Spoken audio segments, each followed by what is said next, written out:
পরিবার নিয়ে, সমাজ নিয়ে যাতে করে ভাবতে পারি। আমাদের এই গ্রামের মধ্যে দোকানে টেলিভিশন বন্ধ করেছি যাতে করে এই বিশৃঙ্খলা, এই অশ্লীলতা কমে যায়, কিন্তু মোবাইলের মাধ্যমে সেটা এমনভাবে ব্যাপক আকার ধারণ করেছে, গজব হয়ে গেছে।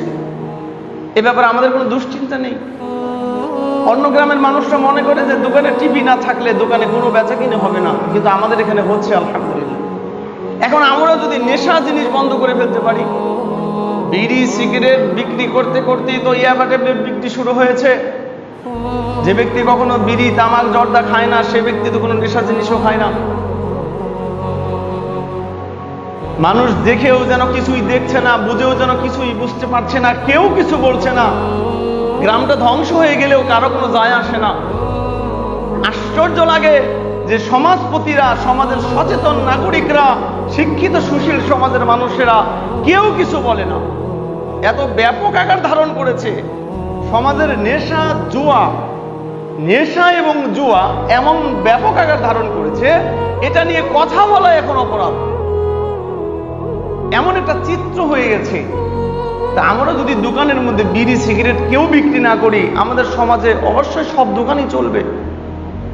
এই হারাম জিনিস বিক্রি করা বন্ধ করে দেই। কোন কোন মানুষের নেশার সাথে জড়িত, জোয়ার সাথে জড়িত, প্রত্যেকটা মানুষকে আমরা চিনি। আল্লাহর রহমতে একজনও বাদ নেই যে কে জোয়া খেলে, কে নেশা করে এবং নেশা বিক্রি করে। জানে না এরকম কোন মানুষের সমাজের মধ্যে নেই, সবাই দেখে এবং জানে। প্রশাসনের লোকেরা সবকিছু জানে, জানে না বলতে কোনো শব্দ নেই, কিন্তু কেউ কিছু বলে না, কোনো ব্যবস্থা গ্রহণ করে না। আমরা যখন ছোট ছিলাম এরকম মোবাইল, এরকম টেলিভিশন, এরকম অশ্লীলতা কিছুই পাইনি। এরপরেও যৌবনকালে আমাদের এতটা অধপতন হয়েছে।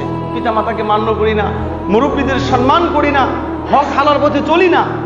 ছোটবেলাতে আমরা ভালো পরিবেশ পাওয়ার পরেও এতটা নেশা তখন ছিল না, এতটা জোয়া তখন ছিল না, মোবাইল তো কল্পনাই করতে পারিনি।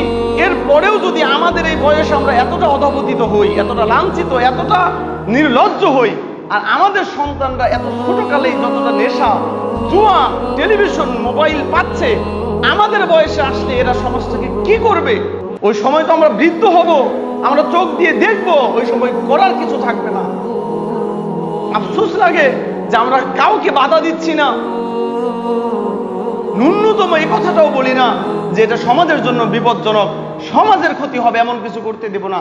এমন 5 জন যুবক সমাজের মধ্যে দাঁড়ায় না যে আমি বেঁচে থাকতে এই সমাজের মধ্যে এরকম ক্ষতিকারক জিনিস প্রবেশ করতে দেব না, এভাবে নেশা বিক্রি করতে দেব না, এরকম জুয়া খেলতে দেব না। এমন 5 জন যুবক যদি পুরো গ্রামের মধ্যে দাঁড়িয়ে যায়, আল্লাহর উপরে ভরসা করে বলতে পারি গ্রাম অবশ্যই ফিরে দাঁড়াবে, ঘুরে দাঁড়াবে। প্রতিবাদ করলে এর কাজ হয়, কিন্তু 5 জন মানুষের নাম আপনি বলতে পারবেন না যে 5 জন যুবক দাঁড়িয়েছে। ক্ষমতা দেখিয়ে অনেক কিছু মানুষ করেছে, বংশের ক্ষমতা, টাকা পয়সার ক্ষমতা, যৌবনের ক্ষমতা দেখিয়ে অনেক জুলুম নির্যাতন মানুষ করে থাকে। কিন্তু যৌবনের ক্ষমতা দেখিয়ে, অর্থের ক্ষমতা দেখিয়ে, বংশের ক্ষমতা দেখিয়ে, নেতৃত্ব আমার কাছে আছে, প্রশাসন আমার কাছে আছে, দায়িত্ব আমার কাছে আছে, দলীয় ক্ষমতা আমার কাছে আছে, আমি এই দলীয় ক্ষমতা দিয়ে হলেও তো সমাজের মধ্যে এই জুয়া বন্ধ করতে পারি, নেশাগুলো বন্ধ করতে পারি। কই, এ ব্যাপারে কোনো উদ্যোগ নেই। এই ক্ষতিগুলো কার হচ্ছে? আমাদেরই তো হচ্ছে। শুধু নিজেকে দিয়ে কল্পনা করুন, আপনি যখন মেট্রিক পাস করেছেন তখনও তো কিছু দেখেননি, ছোটকালে তো আপনি এগুলো কল্পনাও করেননি। এখন যদি এই অবস্থাটা হয়, আর আজ থেকে 5-10 বছর পরে, 20 বছর পরে আমাদের সন্তানরা কি করবে, এটা তো কল্পনাই করা যায় না। যেভাবে শিক্ষা প্রতিষ্ঠান বন্ধ করা হয়েছে, এটা যে কোনোদিন খুলবে এরকম কোনো সম্ভাবনা নেই। আর যদি কখনো খুলেও বাচ্চারা আর কোনোদিন লেখাপড়া সেইভাবে করতে পারবে না। তাদের মনটা সম্পূর্ণ মোবাইলে, গেমসের মধ্যে পাবজিতে চলে গেছে। তাদের জীবন, চিন্তা, চেতনা, সমস্ত শক্তি মোবাইলের মধ্যে চলে গেছে। বয়োবৃদ্ধ মানুষ, ময়মুরব্বী মানুষ, তাদের মোবাইল অন করলে আশ্চর্য হয়ে যেতে হয় তারা কি দেখছে। উনি যে বয়োবৃদ্ধ হয়েছে, ওনার দাড়ি চুল পেকে গেছে, ওনার মধ্যে ন্যূনতম লজ্জাশীলতাও আর নাই।